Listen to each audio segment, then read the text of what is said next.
نبی صلی اللہ علیہ وسلم نے نا ایک صحابی سے فرمایا تھا ان فیک خصلتین یحبہم اللہ ورسولہ الحلم والاناہ. ایک صحابی سے آپ صلی اللہ علیہ وسلم نے فرمایا دیکھو تمہارے اندر دو خوبیاں ایسی ہیں. یہ بیان کا ٹاپک آپ نے گچی پکڑ کے رکھنی ہے کہاں سے چھوٹا تھا, ٹھیک ہے, تاکہ میں اصل واپس وہیں آ جاؤں. آپ صلی اللہ علیہ وسلم نے ایک صحابی کو بلایا, ان سے فرمایا کہ تمہارے اندر دو کوالٹیز ایسی ہیں جو اللہ اور اس کے رسول کو بہت پسند ہیں.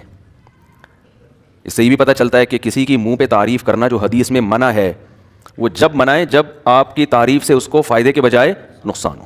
خوشامد والی تعریف جسے کہتے ہیں نا, جو دفتروں میں جو ماتحت لوگ اپنے باس کی جو چاپلوسی اور مکھن کے پورے ڈبے خالی کر رہے ہوتے ہیں, گھر سے مکھن لے کے چلتے ہیں اور پورے ڈبے خالی کر دیتے ہیں. اس سے وہ اگلا بھی اپنے بارے میں خوش فہمی میں آتا ہے کہ شاید میں بہت نیک ہوں, حالانکہ اس کو پتہ ہے کہ میں بالکل بھی نیک نہیں ہوں, لیکن وہم میں آ جاتا ہے خام خواہ چاپلوسی اور نمبر بنانے کے لیے. یعنی سامنے والے کو بھی نقصان کا خطرہ اور آپ کی نیت بھی ٹھیک نہیں. لیکن جہاں کسی کے اندر کوئی خوبی ہو اور آپ اس خوبی کو جب اس لیے ہائی لائٹ کر رہے ہیں تاکہ یہ اپنی خوبی پہ برقرار رہے. بعض دفعہ انسان میں کوئی خوبی ہوتی ہے چھوڑ دیتا ہے وہ خوبی, وہ سمجھتا ہے کوئی اتنی اہم خوبی نہیں ہے, تو اس کو اپریشیٹ کرنے کے لیے بتایا جاتا ہے کہ یہ خوبی نہیں چھوڑنا بھائی, یہ خوبی نہیں چھوڑنا. جیسے مجھے بہت سے لوگ کہتے ہیں کہ آپ کے بیان میں جو طنز و مزاح کچھ تو برا بلا کہہ رہے ہوتے ہیں, کچھ کہتے ہیں نہیں وہ سب یہ نہیں چھوڑنا خدا کے لیے. عبدالغفور والا لطیفہ, وعلیکم السلام بھائی, عبدالغفور والا لطیفہ نہیں چھوڑنا. تو وہ لوگوں کے اپنے اپنے مزاج ہیں. تو اس بارے میں آپ کو بتا دوں کہ آپ سارے مل کے بھی مجھے بولو گے نا یہ چھوڑ دو تو میں پھر بھی نہیں چھوڑوں گا, کیونکہ جو چیز انسان کے مزاج کا حصہ ہوتی ہے وہ دنیا چھوڑ دیتا ہے وہ چیز نہیں چھوڑتا. تو جس کو برا لگ رہا ہے وہ ویسے ہی سن لیا کرے, یہ سوچ لیا کرے کہ چلو یار اتنی اچھی باتوں میں دو چٹکلے آ گئے تو کیا ہے. کیونکہ میں نے تو شروع میں بہت برداشت بھی کیا ان چیزوں کو. ایک مسجد میں میں امامت کے لیے لگا, میں نے بیان کیا, تھوڑا سا میری عادت ہے تھوڑا سا, وہ جناب بگڑ گئے, ابے یہ کیسی بات کر رہا ہے, ابے مسجد میں ہنس رہا ہے یار. تو وہ انہوں نے طنز شروع کر دیا. تو وہ ہر ایک کا اپنا اخپل طریقہ ہوتا ہے. خیر صلی اللہ علیہ وسلم نے فرمایا کہ آپ کے اندر دو خاصیتیں ایسی ہیں جن کو اللہ اس کے رسول پسند کرتے ہیں, الحلم والانا. ایک ہے بردباری, برداشت, فوراً جذباتی نہیں ہو جاتے. یہ صحابی کو آپ ان کے سامنے ان کی تعریف کر رہے ہیں. کتنے خوش قسمت صحابی ہیں یار, سید الانبیاء جن کی ایک ایک بات ایسی مستند ہے کہ کوئی اس کو چیلنج نہیں کر سکتا, اور سامنے کہنا ہے بھائی. فرمایا کیا ہے, حلم, بردباری. یہ میں اس لیے بتا رہا ہوں کہ اتنی بڑی کوالٹی ہے نا یہ, کہ اللہ نے اپنے آخری نبی کو حکم دیا کہ آپ ان صحابی کے منہ پہ بتائیں کہ تمہارے اندر یہ دو کوالٹیاں اللہ اس کے رسول کو بہت زیادہ پسند ہے, ان پہ قائم رہنا, ان کو چھوڑنا نہیں ہے. ایک ہے برداشت, جو ہمارے ہاں مارکیٹ میں سب سے مہنگی چیز برداشت ہے. ایک دم تیش میں آنا, جذبات میں آ جانا, چنگیز خان بن جاتا ہے آدمی. کچھ بھی دیکھ لیا, کچھ بھی سنا ہو, ایک دم جو ہے نا ایکسائٹیڈ نہیں ہو جاتے, جذباتی بن. اماں نے آپ کو بول دیا آپ کی بیگم ایسی ہے, ایک دم آگ بگولا تاڑ کر کے بیگم کا دروازہ کھلے گا, جیسے کنڈی توڑ کے چلا جائے گا. آج تو نے ایسا کیا ہے, آج تو نے ماں کو یہ بولا ہے. اور اگر بیگم نے کچھ بول دیا آپ کی اماں, ایک دم پاگل ہو جائے گا, آگ بگولا ہو جائے گا, میری ماں ایسی ہو گئی. دفتروں میں بھی ایسا ہی, بچہ آپ کا کہیں آپ نے دیکھ لیا چرسیوں میں بیٹھا ہوا ہے, خدا نخواستہ باپ کو پتہ چلا, ایک دم جو ہے نا منہ سے جھاگ نکلنا شروع. او بھائی تمیز سے, آرام سے, آرام سے, چرسیوں میں بیٹھا ہے کوئی, میں نہیں کہہ رہا کوئی بات نہیں, مجھے ڈر یہ ہوتا ہے کہ آپ بھی جا کے بیٹھنا نہیں شروع کر دیں. بیٹھا ہے, پی رہا ہوگا بہت زیادہ, یہی ہے نا. تو اب اس کو ذرا تمیز سے لے کے چلو. ایک دم آنکھوں سے آگ نکالنے کی ضرورت, ایک دم جذباتی ہونے کی ضرورت نہیں ہے, کیونکہ آپ کے جذباتی ہونے سے وہ چرس پینا چھوڑے گا نہیں, کیونکہ وہ پی کے آیا ہے, وہ آپ سے زیادہ جذباتی ہے. ٹھیک ہے, حقیقت بتا رہا ہوں. باپ کو اطلاع ملی, آرام سے, آرام سے, اچھا اس کو مشورہ کرو, غور کرو, یار یہ سالے نے شروع کیوں کیا, میں تو اس کو صبح شام سمجھا رہا ہوں, ہم نے تو کوئی برا ماحول نہیں دیا, کہاں اٹھ رہا بیٹھ رہا ہے, تمیز سے, کوئی ٹینشن تو نہیں ہے. بعض اوقات ٹینشن ہوتی ہے, غلط ہے, چرس نہیں پینی چاہیے, شراب نہیں پینی چاہیے, کوئی ہیروئن نہیں پینی چاہیے ٹینشن میں. پہلے آدمی تھوڑا سا غور کرے, وہ ہوتا ہے جذبات میں آ کے کیس کو اور زیادہ بگاڑ دیتے ہیں. ایک صاحب کا ایسا ہی ہوا کہ وہ بچے کو کہیں انہوں نے دیکھ لیا, باپ نے جا کے رکھ کے سارے دوستوں کے سامنے دو کھینچ کے تھپڑ لگائے. جوان لڑکا تھا وہ لڑکا جناب, پھر وہ اچھل رہا ہے 2-2 فٹ, اور وہ باپ اور بیٹے کے درمیان جو نفرتیں پھیلی ہیں وہ اتنا بڑا مسئلہ بن گیا تھا. تو تمیز مارکیٹ سے کیا چل رہی, بیٹا تو اور زیادہ جذباتی ہے. تو ابا کے بارے میں تو ہم آپ سے یہی کہتے ہیں بھائی, اگر وہ جذباتی بھی ہیں تو بہرحال آپ کو برداشت کرنا پڑے گا, کیونکہ احسانات بہرحال زیادہ ہیں. ابا کو تو شریعت یہی کہہ رہی ہے اتنا زیادہ ایک دم جذبات میں آنے کی ضرورت نہیں ہے. نوح علیہ السلام نے کیسا صبر کیا دیکھو آپ.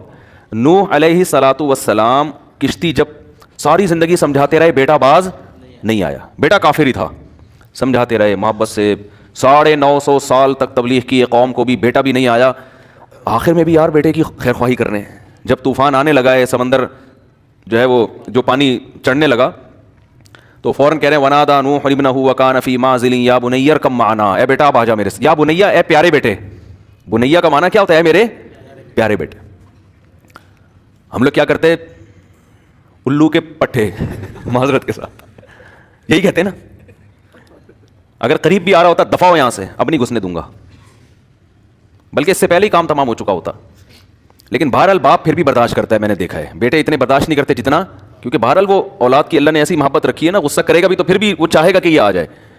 آخر وقت میں بھی کہہ رہے ہیں اے میرے پیارے بیٹے ارکم معنا ولا تکن مع الکافرین، ان کافروں کے ساتھ نہ ہو۔ وہ اتنا فرعون متکبر، سآوی الی جبل یعصمنی من الماء، کہہ رہا میں پہاڑ پہ چڑھ جاؤں گا جو مجھے پانی سے بچا لے گا۔ قال لا عاصم اليوم من امر اللہ الا من رحم، اے بیٹا آج کے دن جس پر اللہ رحم کرے وہی بچ سکتا ہے، کوئی اور نہیں بچ سکتا۔ لیکن ابا مولوی تھے نا اس زمانے کے، بچے کی چل لبرل تھا، اس کی سمجھ میں ابا کی باتیں نہیں آ رہی۔ وہ کہہ رہے بارشیں بھی ہوتی ہیں، سیلاب بھی آتے ہیں، نیچرل ہے، یہ کیا ہے؟ نیچرل ہے، جو اوپر چڑھ جاتا ہے وہ بچ جاتا ہے، تو بچ جاؤں گا۔ یہ نہیں دیکھ رہا کہ یہ عام سیلاب نہیں ہے، یہ وہ سیلاب ہے جس کی میرے ابا پیش گوئی کر چکے ہیں اور یہ پوری ہو رہی ہے پیش گوئی، تو یہ عام سیلاب نہیں ہے۔ تو قرآن کیا کہہ رہے ہیں؟ آپس میں بھی کنورسیشن ہو رہی ہے، دونوں کی بات چیت ہو رہی ہے۔ وحال بینہم الموج فکان من المغرقین، ایک بڑی موج آئی اور اس کو بھی لے ڈوبی، اس کے بعد بھی پریشان ہے، بچہ آنکھوں کے سامنے ہلاک ہو گیا۔ پھر اللہ سے کہہ رہے ہیں کہ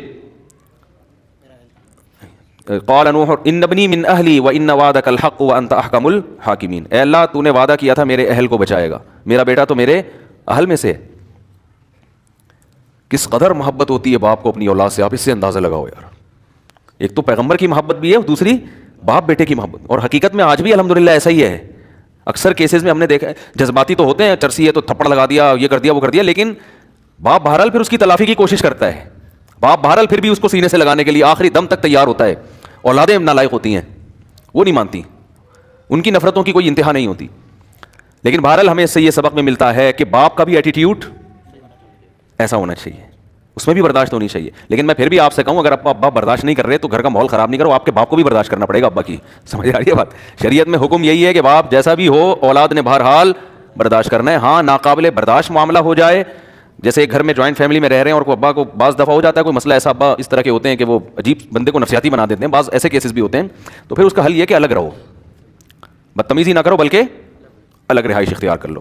تو جوائنٹ فیملی میں رہنا کوئی فرض واجب نہیں ہے، ایسے لوگوں کو اولادوں کو میں مشورہ دیتا ہوں بھائی ایک ظاہر انسان ایک حد تک برداشت کرتا ہے نا، جتنے بھی ابا کے حقوق ہیں لامحدود تو نہیں ہے نا کہ ابا صبح شام کوٹتے پیٹتے رہے، ٹھڈے مارتے رہے، گالیاں دیتے رہے، آدمی ڈپریشن میں جاتے جاتے بہت ہی پاگل بھی میں نے دیکھے ہو گئے ہیں، بالکل ہی صحیح عجیب سے ہو گئے ہیں۔